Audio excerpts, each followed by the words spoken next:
Hey, good morning, everybody. My name is Zachary Northcutt. I'm the president for our chapter here, American Society of Safety Professionals. We are going to go ahead and get started. That way we can keep everybody's schedule on time. Again, I want to welcome everybody to the South Texas chapter meeting. If you don't know, we have these meetings on the third Monday every month between 11:30 and 1 p.m.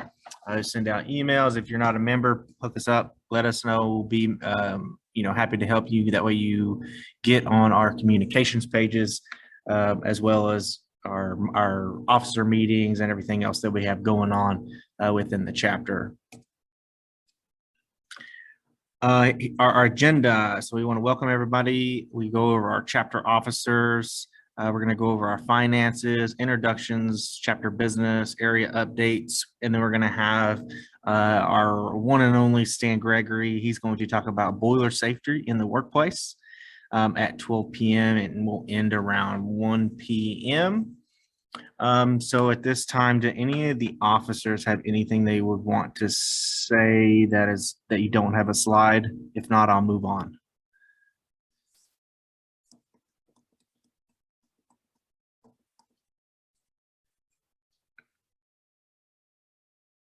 I hope everybody can hear me. So if you can't hear me, please let me know.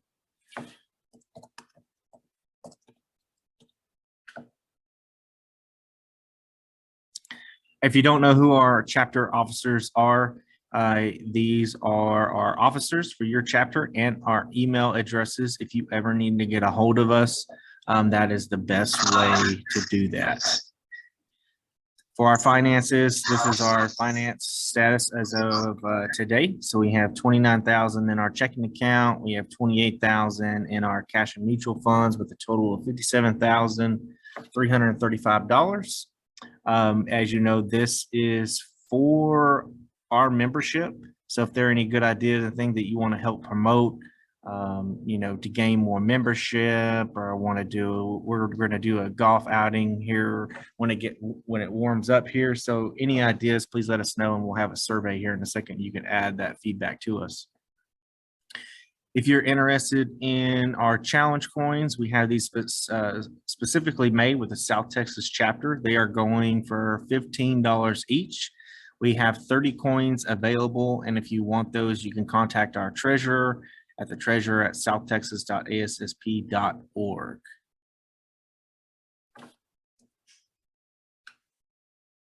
All right, at this time, I'm going to go through the participants in order of your name to the end, and we're just going to introduce yourself and tell us where you work. So I'll start with Reggie Asar. I'm Rich Asari. Work with Scanscoop, USC building, covering safety operations in San Antonio. Thank you, Reggie. All right, we have Ron Carr. Yep. You want me to go ahead? Yeah. You good? Yes, sir. All right. Name Ron Carr. Work for Vision Works Central Manufacturing, and I cover EHS for both shirts manufacturing facility and the Richland Hills manufacturing facility down near Sequel. Thank you, Ron. And Colby, who is our treasurer. Hey guys, I'm Colby Ankeny. I'm the health and safety manager for Cemex USA. All right, and it looks like we have the 28th, fighter wing? I'm guessing that's my conference room. Exactly. Oh, okay, never mind then. And Jeff, we got Jeff. Go ahead and introduce yourself. Yeah, Jeff Kirkwood. I'm the corporate safety director for Freeson Nichols and the chapter vice president. Thank you, Jeff. And Karen.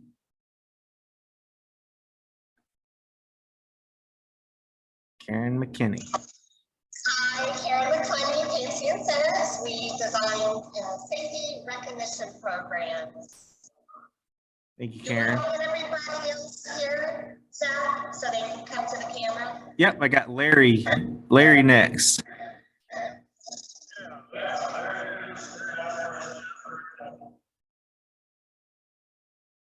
All right, we didn't really hear you that well, but Larry Peterson, he's in charge of our CEUs. He's done a fantastic job with our CEUs. All right, we have Matt. That's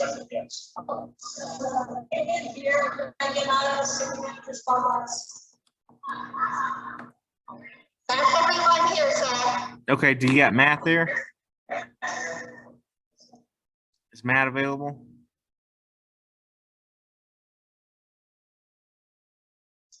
Talking about me? Yep, Matt Herron. Yes, sir. Yes.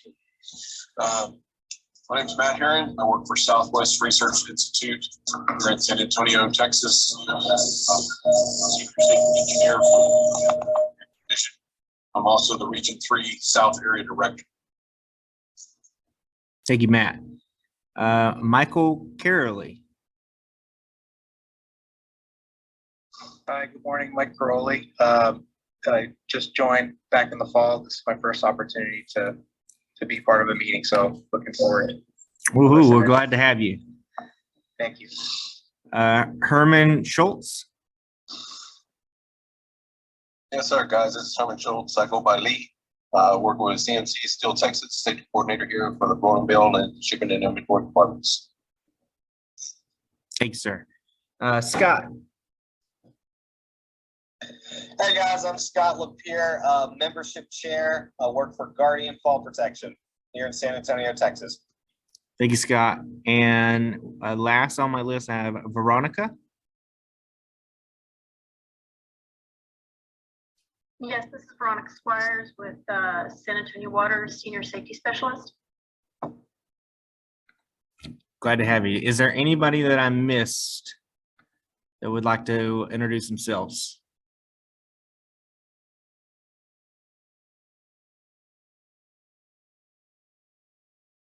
All right, moving on.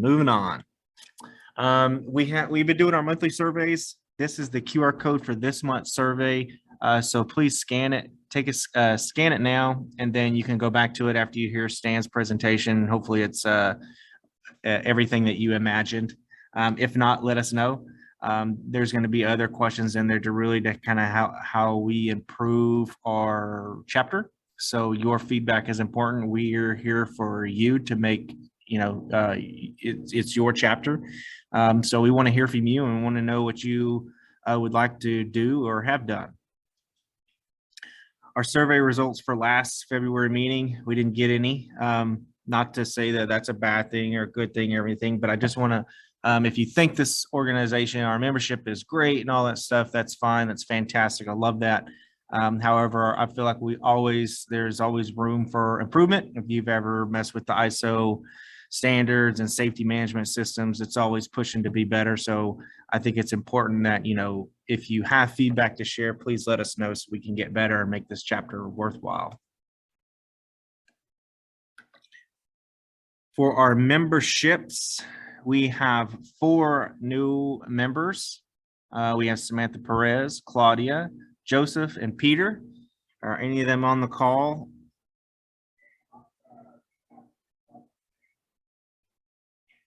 And we have transfers, Casey and Michelle. I'm guessing they transferred because they heard our chapter was the best. Ha ha ha ha. But if you know these individuals, you see them, please thank them, welcome them to our chapter, and let them know of our events if they have not been aware of them.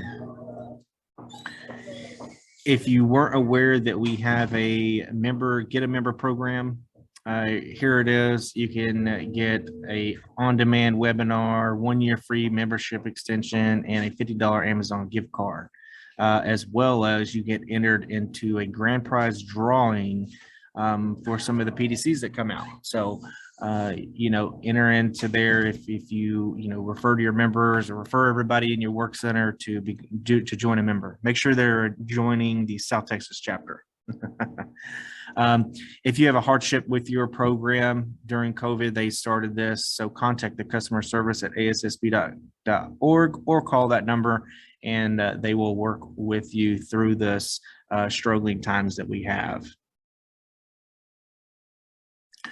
If you weren't aware, we have scholarships and grants. These are on both the society and chapter areas. So for society, it tells you how to apply. And these are different ones that you have. You know, just go click, you can fill out the applications and so forth. It's a little bit more difficult if you want to do with a chapter. We have a Mr. Frank Height Fund and Mr. James Joyner Fund. So these educational grants, all you have to do is email president@southtexas.assp.org for your submission to be entered. And I will tell you, no one has entered it. So you have a good chance of earning $500 if you email this email. Hint, hint, wink, wink. We also have a mentoring program. If anybody would like to volunteer as a mentor, please do so at our link below. If you want to be mentored, then please contact us here as well. That way we can, you know, get with you. If you're new to safety, this would be a great opportunity to partner with a seasoned safety professional and kind of show you the ropes and continuous education and how to get benefits out of your membership, ASSP membership, whatever it may be. The sky's the limit. So we just got to know that you want to be mentored or be a mentoree. If you're looking for a new job, our job board, Andre has done a great job of making sure that this stays up to date with making with QR codes. So if you have jobs that you are trying to push, you can put them on there and it's free, no charge. And if you are looking for a job, then you can go in here and you can scan. Also know that ASSP, at Society has their own as well. So if you're open to moving outside of San Antonio, Austin, or this local area, then the Society job board would be a great option for you as well.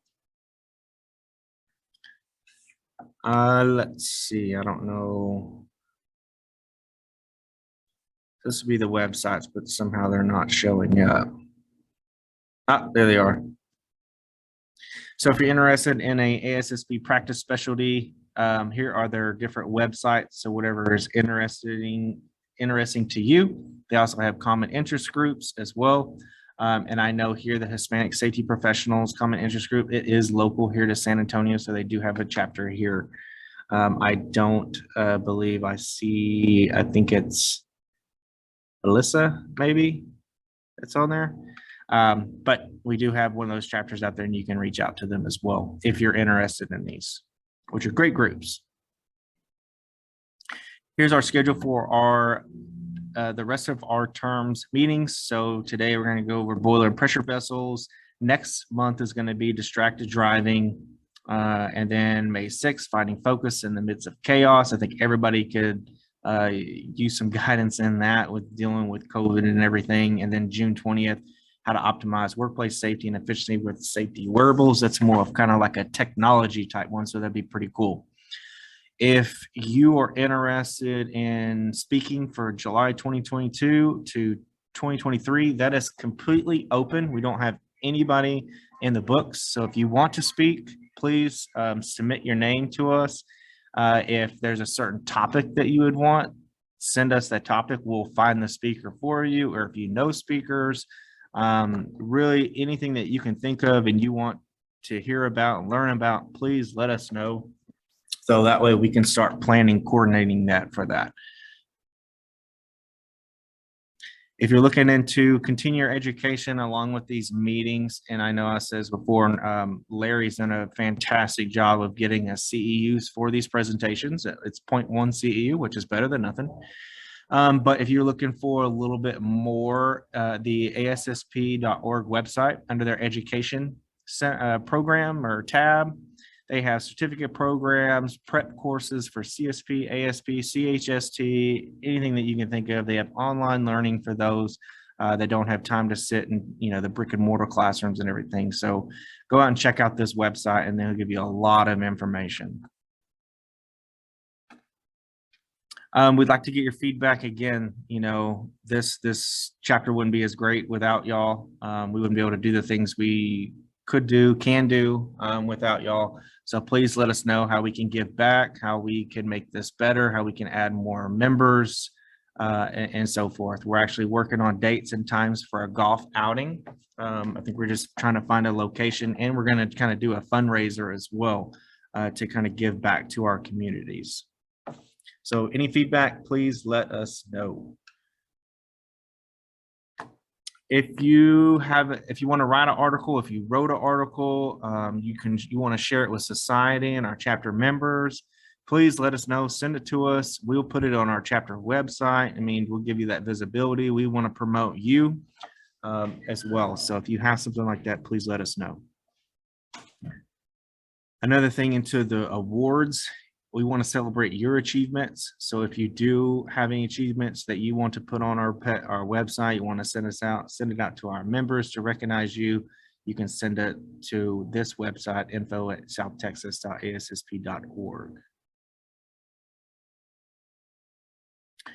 Upcoming meetings and conferences, just so you know, the first Monday of every month, your South Texas officers, we all have a meeting, whether it's virtual or in person. A lot of times it's hybrid. Now, if you want to join, please let us know so that we keep you up to date on whether or not if it's canceled, because sometimes we know we did have to push back our meetings.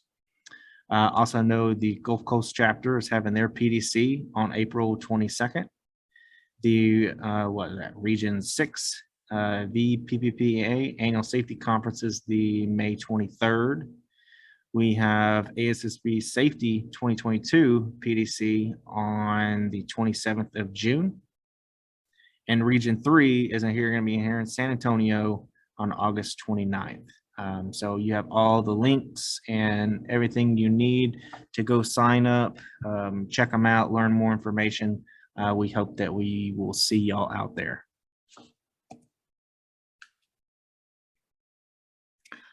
We did want to mention if anybody has any community updates, usually we have Victor from OSHA on here, but I didn't see him on here. But I did want to let y'all know that society is holding elections. You should have got an email with the link and everything to go in there. Please vote, cast your votes to everybody that you want to see. Again, this is your membership. This is your chapter, your society. So make sure your voice is heard. We've partnered with the San Antonio Food Bank. If you would like to make a donation, here is the link to do so, specifically towards the ASSP South Texas chapter. Also, I think about a month or so ago, we actually had a couple people where they went and not necessarily donated money, but donated time. There's a lot of volunteer opportunities there. So if that's something that you're interested in or maybe don't have the funds for, that would be a great opportunity to help out. And last but not, well, I'm going to show this towards the end of the meeting. As Larry requested, there's going to be a link and a code to get your CEUs for this. So please be on the lookout for that. And if I completely forget, let me know. So I don't want to leave y'all hanging. And then last but not least, stay connected with us. We have a website, we have a LinkedIn page, Facebook, YouTube. This is a fairly new thing that we got set up. So we're recording all our meetings. So if you miss a meeting, I have them all, as many ones that we have that we started recording. I have those in our YouTube account. If you want to subscribe to our YouTube channel, that way you don't have to, you can ignore the emails that we send out and watch for new videos. I'll be posting a couple, probably towards the end of this week. We'll have this meeting up there, up and going. So you'll get notified of that. Also know you have your Region 3 website, LinkedIn, Facebook, as well as our ASSP as well. And without further ado, does anybody have any questions, or are we ready to hear Stan present?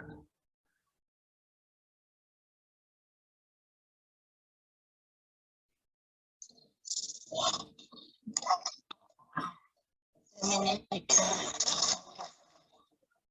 you hear us all right? Yep. Are y'all ready? All righty, I'm about to turn it over to you. Mr. Presenter. Good morning, everybody. Appreciate it.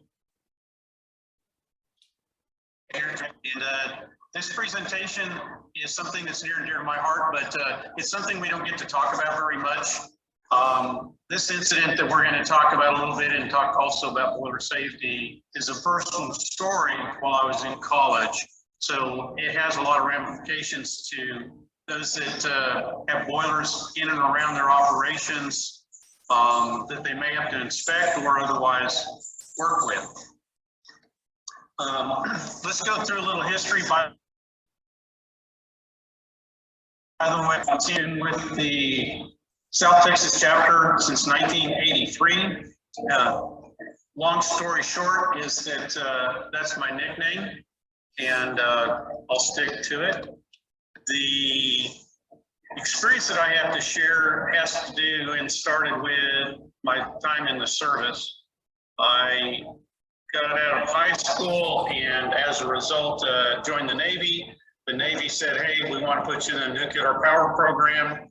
And as a result, that had something to do with nuclear power and boiler steam operations on board both ships and submarines. So just a little bit of background from that perspective. Anyway, well, with that being said, let's go right into the presentation. Sorry, I have a very quick scroller here. We're going to talk about the Star Spencer tragedy, its situation, the laws and codes that were in place at the time and what's now changed, the causes and conclusions of that. Also, we're going to talk about common types of boilers, classification and operations, common uses, the controls that should be in place and what we'd be looking for inspection purposes, and also the inspections, which include the gas train, SRVs, or what we call safety relief valves, temperature sensors, and room design. This will not be an inclusive discussion of boilers. We have to limit this to about 45 minutes so we can have questions and answers at the end. But I just wanted to make sure that those of us in the world of safety, when we're doing inspections, properties, buildings, construction where we may have boilers getting ready to be online, how it may impact your overall safety function as a inspector and or as a safety professional. I don't know how many of y'all are familiar with the Star Spencer tragedy that occurred. This happened at a Oklahoma school in the Oklahoma City School District back in 1982. At that time, I was attending Oklahoma State University. One day during our discussions on various safety related items, this occurrence happened, and was such a tragedy that as we had learned in other tragic situations, there's a learning from loss situation that we all wanted to get to know. As you can see here in this article, an explosion tore through a kitchen of an elementary school, raining bricks and glass on children while they're eating lunch in the cafeteria. This report time says that 5 children were killed, 1 teacher, and also 35 children were injured. One of the things that we want to do is we want to classify why these is an important loss from that perspective. And as you can see here, even though it's not as tragic as other catastrophic events, if they were your children involved or you were one of your loved ones was working there, it'll get your attention for sure.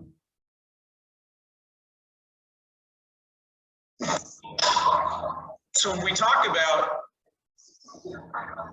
the Star Spencer tragedy, here's a perfect example of the Oklahoman, which is at the time was called, I thought, the Daily Oklahoman. Long story short is that this was the newspaper for all of Oklahoma.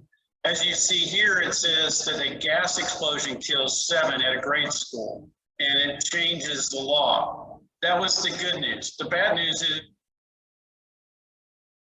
is it wasn't a gas, it was a boiler or water heater explosion that rocketed through the facility, killing these students and teacher. the most important part about this and what we learned from this is that it doesn't have to be gas that will cause an explosion. It can be a pressure vessel or a vessel that has water that turns to steam with safeties that don't work. So here's the situation. 50 to 60 students and 5 teachers were in the cafeteria at the time. A cook had turned off the faucet and was receiving steam out of that faucet. Clue number 1 is that we have a real significant problem. Thank goodness he did report it. And at that time, that report went to the superintendent the principal who informed the maintenance crew to go ahead and go in and change and look at what was going on. It wasn't a few moments later that a swoosh and a bang occurred and it knocked everybody to the floor. This is again language that came out of the day. Parent and 6-year-old, it says here, roof of the cafeteria had come off during her review, and it just devastated the classroom, or excuse me, the cafeteria. Investigations by the Oklahoma City Fire Department here found that earlier that morning, a cafeteria employee had notified the problem with the hot water heater. By the way, folks, that is a misnomer. It's always something that you might find on any kind of a test, etc. There are water heaters that produce all kinds of steam or boilers. And from that perspective, just always remember that. Anyway, but a plumber from the maintenance department had came in and replaced a faulty gas valve that they had noted. And included with that, the problems arose from steam in the dishwasher and the gauge. It was indicating that the temperature of the gauge was 40 degrees Fahrenheit above or higher than normal. So the custodian decided to emit some of this steam, what we call the P valve, and tragically at 12:15 that day, the explosion ensued. Well, folks, this is why laws needed to be changed. At that time, the incident, you almost seen a double. Anyway, that the scenario was that the Oklahoma City and any other the state regulations, the regulator I think was the Oklahoma Department of Labor, the inspections of water heaters was not on their list of things to do. So as a result, we had a huge failure from that perspective. So from that perspective, T&P was not inspected. It was not properly sized for the unit. Number 2, the T&P was not going to stop the gas train from producing more gas into the water heater, virtually to shut it down as it's required to do. And from that perspective, as many of you should know, that when water turns to steam at a rate of 1600 to 1, explosions occur. Here's a picture of the school afterwards. I apologize for the graininess, but this is the only picture I could find from any of the news sources out there. But you can see it's pretty devastating just to the structure, much less to the people that were inside. Causes of the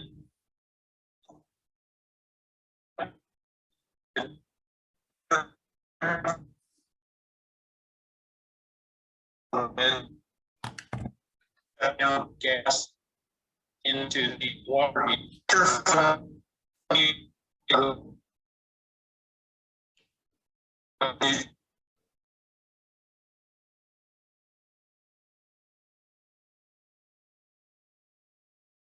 Later heaters with process. There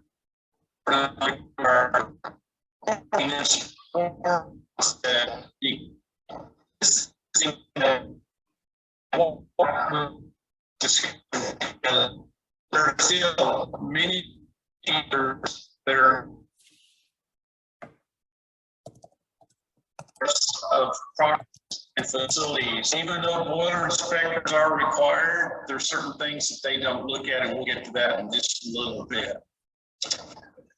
The conclusion is that the school board immediately initiated all water heaters in schools. Water heater.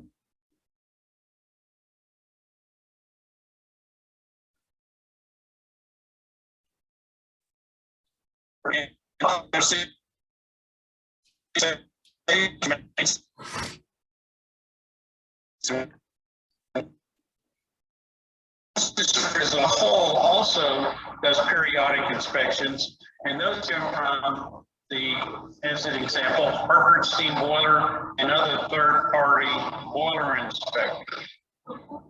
Remember what I'm saying here, and that is boiler inspector.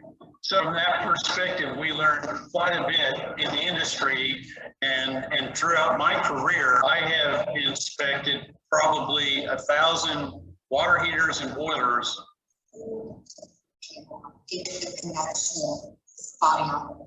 Okay. Just give us 1 second. Give us 1 second. That's what they were saying. So you're hearing bad audio? Yeah, I think that's what they were saying. Okay. Yeah.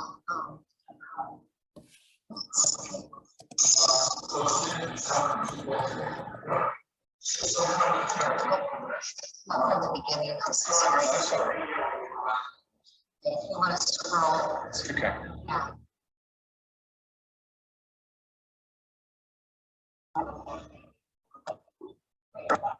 I hope you guys can hear me better.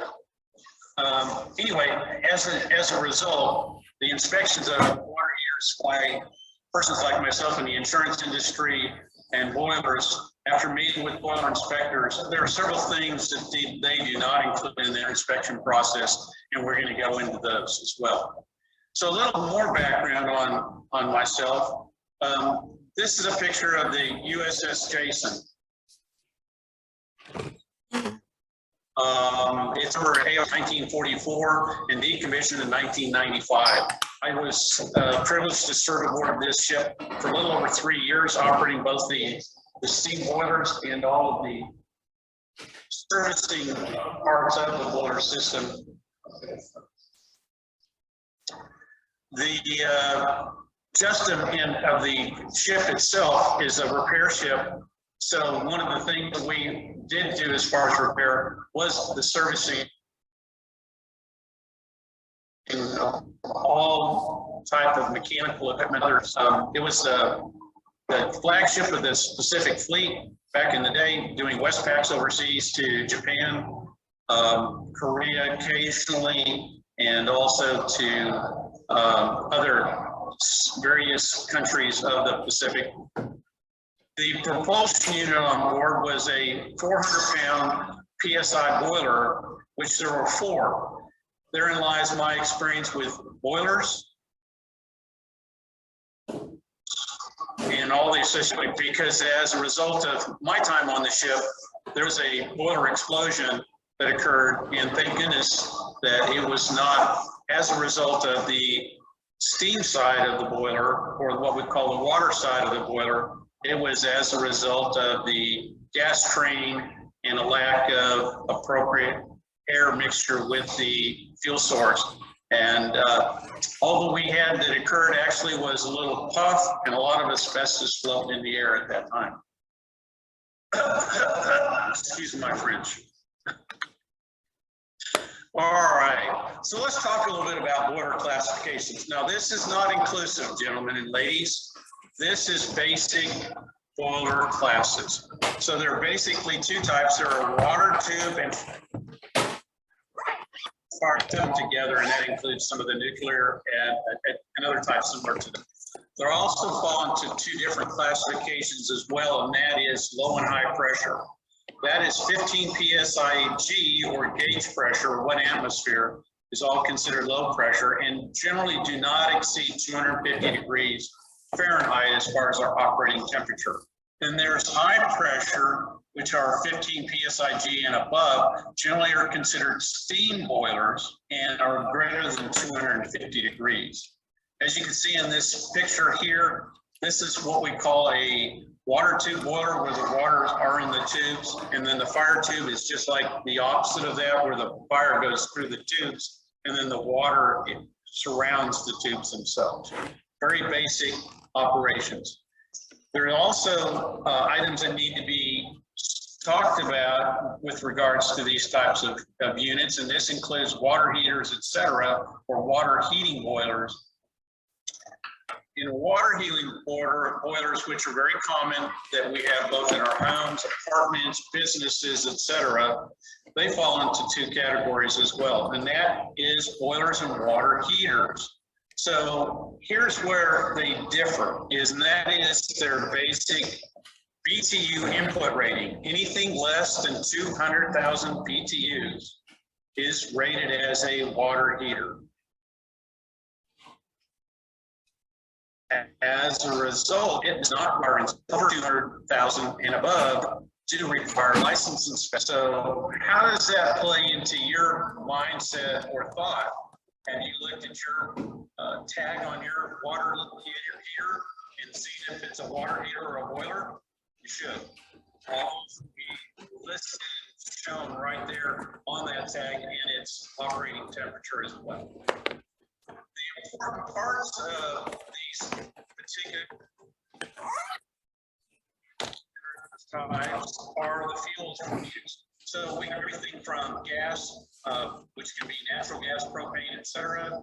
We can have electric. We can have other types of fuels, including coal, etc. Most of these for water heaters are the low pressure, less than 15 PSIG, and by their design are designed just to heat the water, and that's it. So they're providing hot water. Their ratings, again, are by their BTU, and they can vary all by their design. I've seen both low pressure steam boiler or steam rated and then water rated.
No.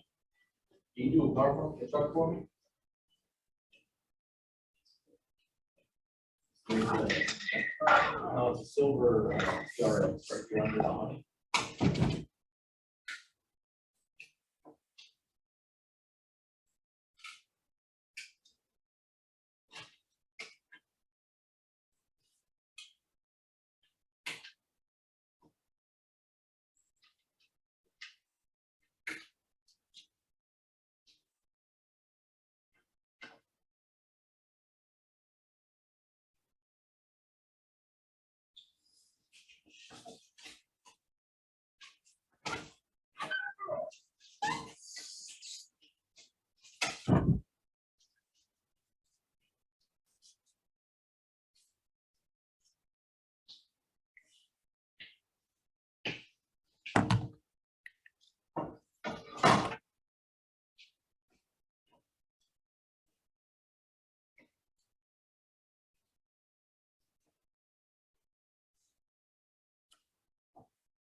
See him?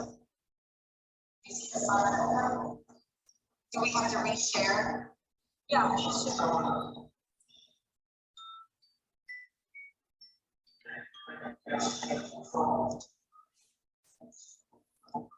I think does that have to be said?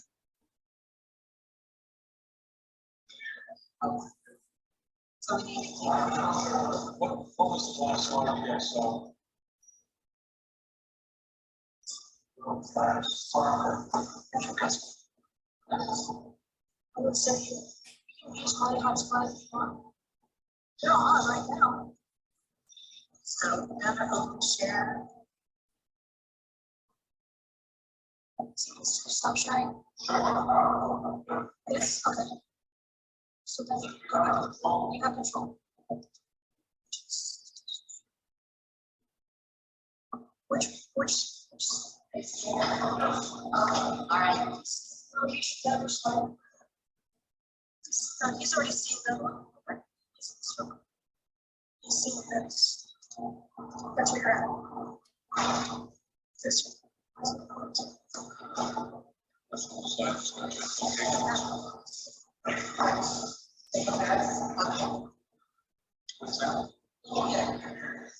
Oh, all right, so it sounds like we are back on. Sorry for the inconvenience. So we're talking about locations, where they're located and how we identify them. Again, with industrial boilers and our manufacturing, et cetera, that can be found in many different areas. And one of the things that we all need to make sure of is that we have separation of these from the operational components to the operations that the building is designed for, to make sure that we have a 2-hour fire separation at minimum in some codes, 3 hours in others. In addition to some of these, we need to assure that the event of a gas leak or a boiler event occurs, that the venting of the room will occur. And that's very important to the fire codes and the building codes. All right, so let's talk a little bit about part of the problems we run into with boilers in particular. Boilers in particular have a gas train or a fuel train. These include the various components you can see here, which include both the valve regulators. Pressure regulator in particular are those that regulate the pressure from the gas into what we call the regulators for what go into the burner box itself. Those are the two smaller ones. And there also are pressure gauges that give us that pressure so that we make sure that we have it properly regulated. And then there's a shutoff valve at the end of that you see that one is electrically run, which is designed for in the event that the burners fail or we don't have enough appropriate oxygen within, that it will shut down the gas train. And as you can tell, at both ends of that fuel train, there are manual shutoff valves. This is very, very important to know and observe. It doesn't occur in many water heaters, good, but I also noticed that they're not in all boilers. That's why we're having this discussion. So, from a gas train, the assembly is very, very important. And as I was noting earlier, these are all governed by the safety standards of NFPA 86 and EN 746-2. Those are the inspection items that I am constantly looking at when I go to make sure that they're in place. And the reason for that is that boiler inspectors do not look at the gas train itself, except for the blowers that are providing the air into the firebox for that. They will look at the internal components, including the pressure vessels, for strain or other things. They'll also look at the safety relief valve just to make sure it's there. Here's an item list of what is involved in a typical gas train. And if you want this presentation, I'll be more than happy to share it. And it will be online for you guys to look at to see what's going on. So let's go to the next component, which are the temperature and pressure relief valves that are found within. The one on the right is a pressure relief valve, or what we call an SRV, safety relief valve. It is not directly related, but it's similar to a TMP. The TMP has a special component, which is the temperature probe that you see there. So if the temperature gets above the rated capacity, it is to relieve the unit and allow that steam or hot water escape so that it doesn't cause an overpressurization situation, such as what happened in the school tragedy. What to look for? So in TMP valves, they have a rating on the very top, and it tells you what temperature and pressure it's supposed to be able to relieve. You can see here as an example, in the picture there's a blue tag. Every one of the TMP valves would have that kind of a marker, a signature on them. It's very important to make sure that they match with what's going on, and the BTU rating is at least 1 BTU greater than what the unit of the water heater is. Here's a couple of pictures of some interesting water heaters. You may find these in your own home. You may find them in a business. And here's a couple of examples of what I would find typically that are bad and also good. So when you look at this on the left, what's bad about that picture? Well, in a TMP or any other safety relief valve, the inlet size should never be changed, and the outlet size needs to be the same all the way to its discharge point. And as you can see in the one on the left, number one, it's been nippled down from probably a ½ inch or maybe a 3/4 inch down to what looks like a 1/4 inch inside diameter. That right there, if that valve was to open and relieve the capacity, would have a very difficult time relieving it appropriately. Look for those kinds of things. On the right, however, you can see that the TMP valve is open. The ID is the same all the way out to wherever that will discharge. Hopefully it's outside the building because it looks like it's in a garage. So it's probably in a very good, safe manner. Here's the next thing you're going to be looking for, and that is the tag on your water heater and boilers too. You can see here, I circled in red, I have an arrow going to the input of the BTU. This is what establishes whether it's a water heater, boiler, etc., and that is the BTU input. When I go and inspect, this is what I'm looking for in both cafeterias, in general spaces, in laundry rooms for apartments or condos, etc., and even businesses, because this is going to tell me what that TMP switch needs to have, or valve needs to have. The second one is a rating for a boiler, and here you can see the difference, 960,000 BTU. That automatically classifies it as a boiler, and if you look at the top, it says it is a low pressure boiler. What's important also when we look at boilers is their stamps. So you can see here that there are various boiler stamps. The one on the right has the ASME, which all stamps are actually engineered and designed for the boiler. And so when these stamps have various ratings, they will have that stamp. This is what boiler inspectors are looking for. And low pressure, again, is anything lower than a 15 PSIG, where anything above that at 250 degrees Fahrenheit is considered a boiler. Various boiler stamps look like what you see here, and this is from the ASME as far as what boiler stamps are out there. There are also other associated pieces of equipment that may come with boilers or even water heaters, and that's your storage units. And they will typically have, if they are pressurized, a U stamp on them, which is an unfired pressure vessel. So look for those as well. But again, this is not all encompassing boilers and pressure vessels related to business, but just water heaters and boilers.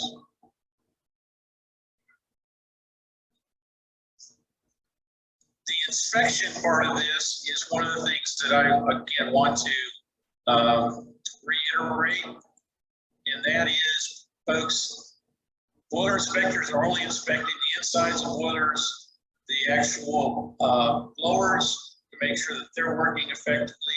They do not look at the valve train, the fuel train at all, and they also don't look to make sure that the safety relief valves are blocked or anything else. So when you're looking at these, just make sure that those things are visually inspected, at least on a monthly basis, and then reported at least on an annual basis. And make sure that anytime those things are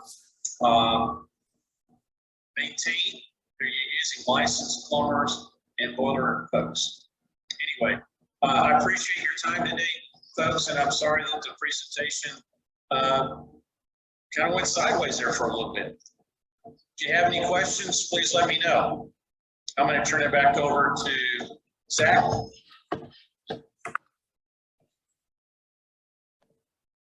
Thank you, Stan. Can you hear me? No, I want to thank Stan. I want to thank everybody for attending. If y'all have any questions, no one has any questions about boilers or pressure vessels?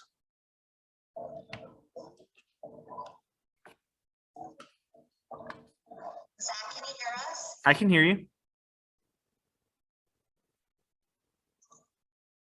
Can you hear me? Yes, we close the share. So he should pick it up.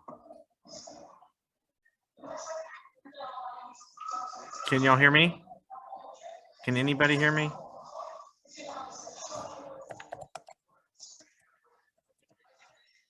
Okay, gotcha. Yes, so if no one else has any other questions, we're gonna let y'all go about getting your day. Oh, let me share this with y'all. Hold on.